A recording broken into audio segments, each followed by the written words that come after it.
So many vivid dreams when reality hit. I'm making 645 and I'm sick of this shit. It ain't nothing for me to go purchase one of them bricks. Lock the block down and have the rest of your cats sick. Dw'Juan, to Talking Music Business with Carol Dorsey. All right. Carol, it's a pleasure. All right. As always, you know, me working with you, you under my management. So, hey, we're going to keep it 100. We're going to keep it 100, huh? Dw'Juan, the truth. What made you come up with that name? Well, actually, Dw'Juan is my real name, but it's supposed to be pronounced Dw'Juan, kind of a French way. So my whole idea was to kind of like get people to spell it right. I mean, well, say it right, and I spelled it a different way with a DW apostrophe JUAN. And the truth actually came from you yourself, Carol Dorsey, which gave me the truth, and I expected all of you just see me on my grind. When did you decide to? This is what I want to do. Your first time doing a record that record that don't be recorded right. You're in the basement with one of your friends. that in the basement record that they had a mic, probably a thing standing right there, because everybody go through that experience of that not right way. So when was that first record and said this is what I want to do? Well, that first record was actually one of my singles, which is called "Gotta Get Paid." I actually recorded the first time I recorded it was back in 2006. I just got out the military.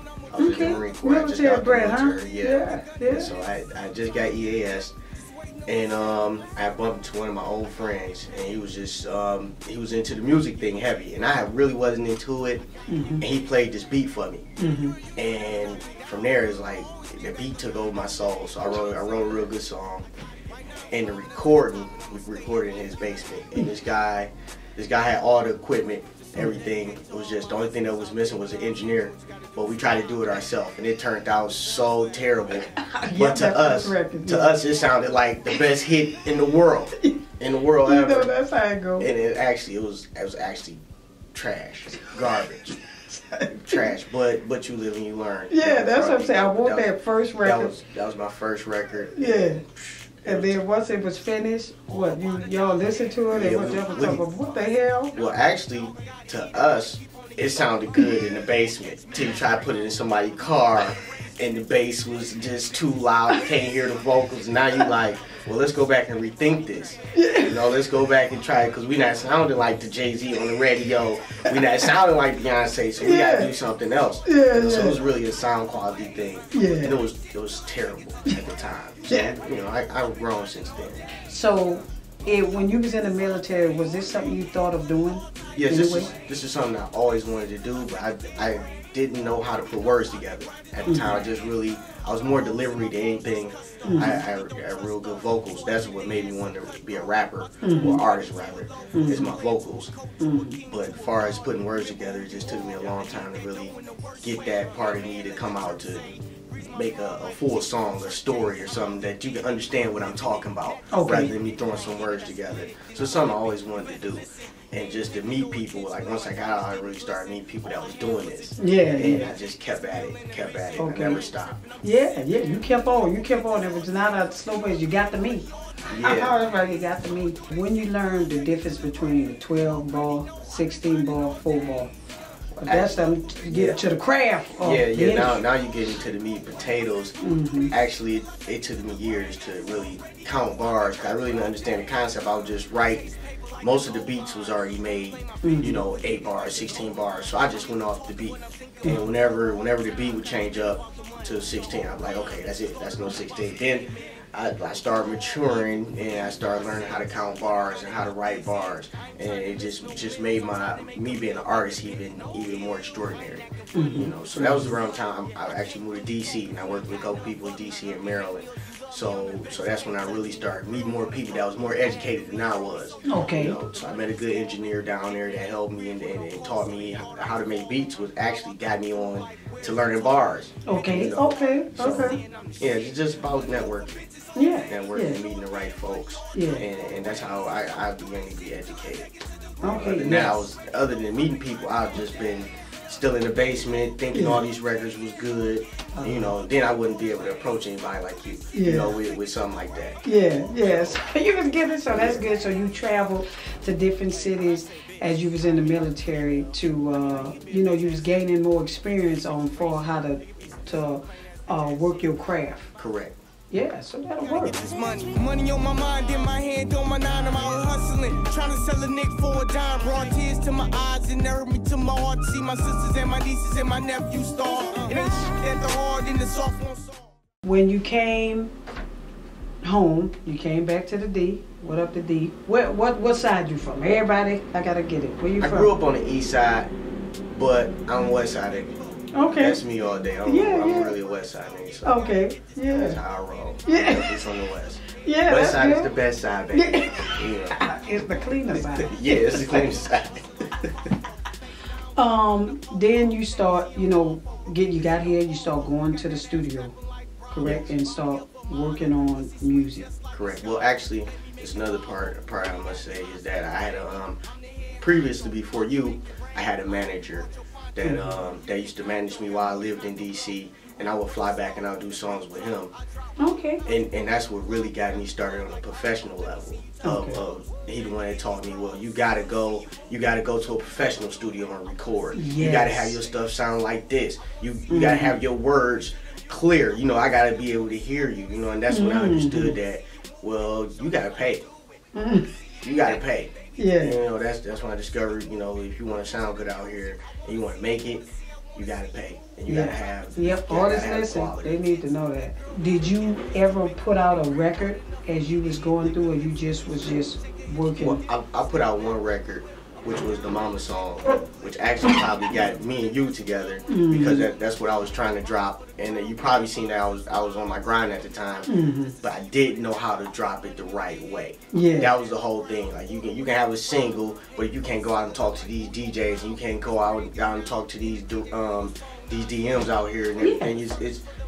You're going nowhere. You're going nowhere. So I've had a record, and I've tried to drop it and take it to the DJ and tell him to play my stuff at the club, and he look at me like, okay, who is you? Yeah. So it's a learning thing, but now I'm getting better and at my networking.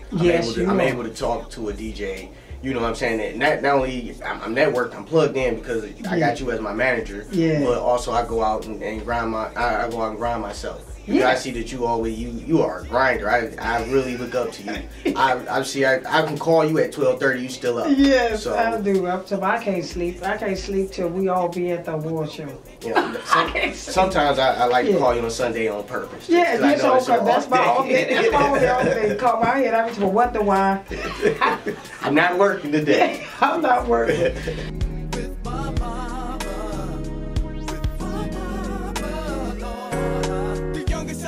Never thought it'd be me. So glad to be alive. They had me counted out. Said I wouldn't survive. Much to my mom, surprised I'm staring in her eyes. I used to listen to your voice from prison. As you was coming up and making this decision to be a hip hop artist, who did you idolize back then? I would have to say Jada Kiss. Oh, no way, you went deep. No way. That's a Kiss. true lyricist that is an underdog, and people have no idea, man. They have no idea. He's just his delivery, his style, his stories. stories. That dude is very passionate. Yes. Yes. I love him. That's a good person. Another couple artists that I like the first Kanye, when Kanye first came out, that was a good Kanye. This new Kanye, I just don't know about. You know, he got saturated. You know, he got saturated with the rest of it. Yeezus. Yeah. I'm scared. I wear my cross when I see anything he played. The first 50 Cent, he was a good 50 Cent. Oh, sure was. 50, he was another, you a gangster. Yeah. You ain't got nothing. Yeah, you a wankster. Yeah, that was my shit. How you feel about the music industry today? Because you know they got them one-hit wonders, but where do you think it's going today? I think it's kind of saturated now with a lot of fakeness. It's not as real as it used to be. You know what I'm saying? It's not. You don't have those people that really really grinding like they used to. You don't have those songs that you used to back when Jay-Z was making those songs back in the early 90s. You know, you just don't have that. I like that. He kept it real. The Hard Knock Life with the kids, that was my favorite song. Yeah. It's the Hard Knock Life. You don't have the DMXs out here no more. When you got a good story, it's a bunch of, you know, it's a bunch of booty bopper music out there. You know, I like it too when I go in the club, but I want to hear that realness, that gutterness. You know what I'm saying? I want to hear a good hustle story or a good family story. So, you know, I think it's kind of saturated with a lot of fakeness and a lot of fake people, you know. And some people do it for the money and some people do it for the love. Of course. I think the people that do it for the love is the one that really made the industry. Yep, you're right. So, but it's people slip through them cracks. Yeah, you get them. They get them in there now. Like certain songs, I'll just be like, wow, they made it on the radio. Really? Look, really? Yeah, they made it on the radio. And I'm sitting here, I got hits for days. So with your style, what's your style in deliverance then with your style of music? Well, it's really hard to explain because I'm me. I'm bringing a whole different dynamics to the game. You know, it's like, so somebody comes along every now and then and just change everything, and you can't compare it to nobody. Like a 2 Chainz, you can't compare 2 Chainz to nobody. You can say that. I can salute him, and that's why I love his style. Yeah, you know what? He came up with his own. He in his own lane, and know what? We gotta respect it. Know what? He created his own lane, and he respected for it. That's my thing. I like him. I mean, 2 Chainz, he went overboard, but hey, it's his own lane, man. His own lane. He's selling units. Yep, that's what it's all about. my thing is to be totally different than everybody else. I don't want nobody to compare me to nobody.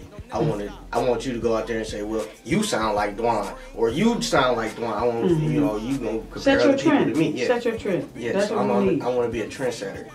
So I don't want to be the one somebody come up to me like, well, you sound like so and so. Oh, you rapping just like so and so. You know, I don't want to be that person. I want to be the other person where you going up to that person telling them they sound like me, or you doing it like him, or you dressing like him. So that's where I want to do. All right, that's what I'm talking about. Hey, salute to you. I'm loving that. How you feel with this here lyrically? With you know, I always say that because when we talking about the hip hop industry, we talking about the trends and everything. But Kendrick Lamar, I respect him. I love him. He did the song, and I love the song. What he did. How did you take it? Control, what was your take on it? I didn't take it no kind of way. I took it as just somebody that wanted a little attention, and he got it. He got a lot of attention. I didn't feel no kind of way about it. It wasn't directed towards me. You know, not saying I'm not a relevant artist, but you know, he didn't drop my name in it. You know, but even if he did drop my name in, I wouldn't feel no type of way. You know what I'm saying? That man just trying to make his money.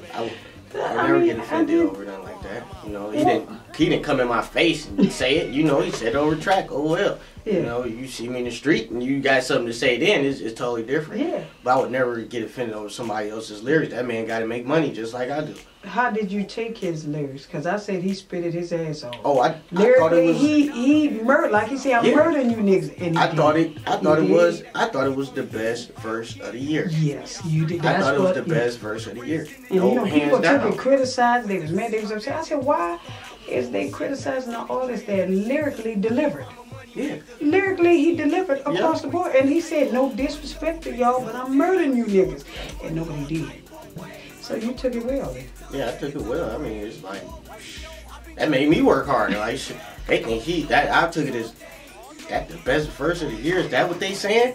I'm like, well, I gotta show them it's even better verses out here. That's how I took it. It wasn't oh, he trying to hoe everybody out here. No, we gotta go get him. Nah, man, ain't nothing like that, man.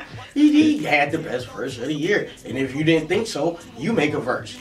And make your verse the best verse of the year. It's everything, Jazz. If you got it, people gonna commend you. If you got it, they gonna commend you and they gonna salute you on it. I'm not a hater. I'm a congratulator. You know, if I see you doing good, it is what it is. Feel like I'm all alone and I'm barely holding on, but my bitch keep me strong and I hate to see him doing bad. So I give him my last. Here you go, man. You already know that you entitled to have. If I keep this up, you get the keys to that jag. Marble floors in the kitchen and bath. Gotta ask that you hold me as I chase this cash. Chase this cash. I gotta get paid. Well, you know, like the Jada Kiss and stuff, and to this day you listen to. If you had your choice, what artist today would you actually go buy their music? Actually go buy their music? far as a rapper, for a rapper,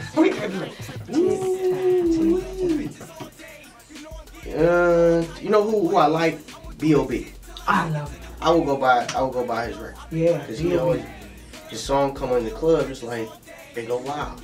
You know, and then he actually got good music. He actually talk about something. It's not just not no titty bop music and dumbed down music. You know, you really listen to what he's saying and what he's talking about. Yeah, he's true. He's true lyrical. He got a lyrical talent that's undeniable, man.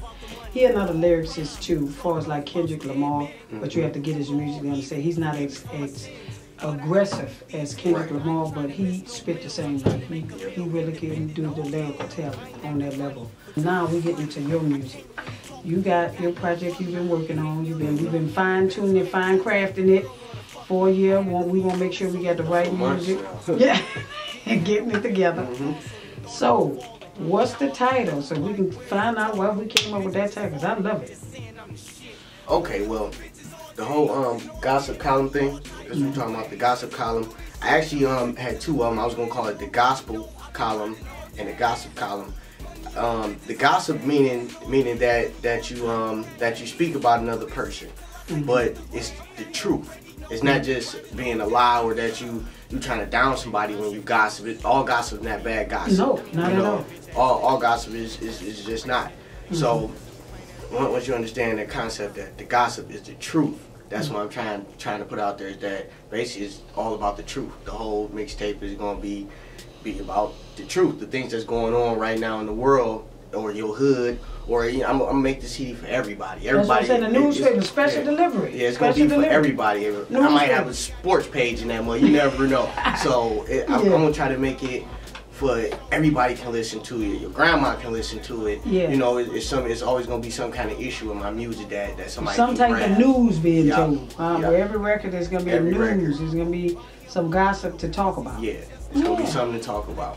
And you're gonna be talking about it for a long time when you hear it. I like that title, the gossip column. What songs you think you got something for the club, you got something for the streets, you got your radio record, you got your female records, you gonna deliver all that? Well, yes, I got everything. It's a full, it almost sound like an album. I got every aspect of the music.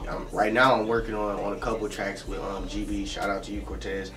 We're working on a 955 track, we like to call it. Yes, you know, yes. So we're just trying to, so we're trying to cross over and just, I'm trying to get it for every demographic I possibly can, especially that demographic because that's where the money is, obviously, because they buy CDs. You know, we just basically download a song or two, you know, and then that's it. But yeah, so I'm working on every aspect. If I can get a country song in there, I would do that. So I'm just trying to really get every aspect. I want, when you listen to it, I want you to hear. I want you to listen to every track, from one to how many I have on there, and every track rocking. I don't want you to have, you know, you got to skim through some CDs. I want you to be able to listen to every track. Yeah, so you delivered some heat then. That's what I'm talking about. That's what the hell I'm talking about. Who is Dw'Juan outside of the industry? You gotta have two sides. You gotta have your industry side. We've been talking about your industry side. Okay. Who is Dw'Juan past all this music? Past the music, you'll never really know. But I'm a real fun, loving guy. I like to joke a lot. That's my thing. I like to laugh. I like to be happy. I'm a loner. I be alone a lot, you know what I'm saying? Because people don't, if you mess with people that's not on your level or doing the same thing you're doing, they can bring you down. They can either hate or help. Yeah, you even hate or you help. So I just try to really separate myself. I got a few friends that we hang out, but for the most part, I just like to have fun. I like to go out. You know what I'm saying? I like to conversate with people. You know, I talk a lot, so that's my thing. But I don't like to say it. I'm a good guy outside this music industry. But once I get behind the mic, I'm a terrorist. You know, I'm a beast. But other than that, once I'm out the booth, I'm just a cool guy, laid back. I don't cause no trouble. You know, you're not gonna see me on the street. Oh, fuck you, all that. I'm not rowdy like that. You know, you gonna always catch me with a smile on my face, with a cutie. You know, it's just me. That's how it works. Handle it. That's who I am outside of being behind a microphone. Well, what's your craft in writing? You know, with this, I look at this as artistry. It's a profession. How do you write your lyrics? What zone you gotta be in to write your music? Well, to write my music, I gotta have a good beat. I got a good instrumental. I rarely write songs without an instrumental because the instrumental really carries me, and it because it's an emotional thing with me. You know, everything when I write, it has to have some kind of emotion behind it. Whether it's for the ladies, whether it's for the club, whether it's for the streets, whether it's about swimming. I don't care. I gotta have some kind of emotion behind it. So that's where my lyrics come from. It's the emotional thing. The beat gives me the lyrics. I hate to say it like that, but the beat tells me what to say, or how it rocks and how I can ride it. You know, because that's me being one with the beat. I always gotta be one. So that's so you take your downtime, you get in your zone, off your tracks, and you do your thing, and that's how you a little green leaf and go on by my business. Yeah, you smooth sailing. Yeah, smooth sailing. Mine is mine everywhere. Yep. I love free spirit. You just roll with it. I like to write alone. You know, so I don't like to. Some people like to be in that atmosphere. It's a lot of people. Sometimes I just like to go by myself and let my thoughts flow. Of course. You know, I don't want nobody clouding my thoughts. You thinking of something, he thinking of something, you clouding my thoughts. So I like to be by myself and go right. You know, that's how I come up with those classics. Yeah, of course. That'll work. What advice you got to give these artists today that want to do what they do? What advice you can give them? Well, I can really say the only advice, because I've been hanging around the DJs lately. The best advice I can give to you is find you a good engineer and get you some good sound quality. And you want to stay on your grind. But if you don't have good sound quality, it don't matter if you're a grinder or not.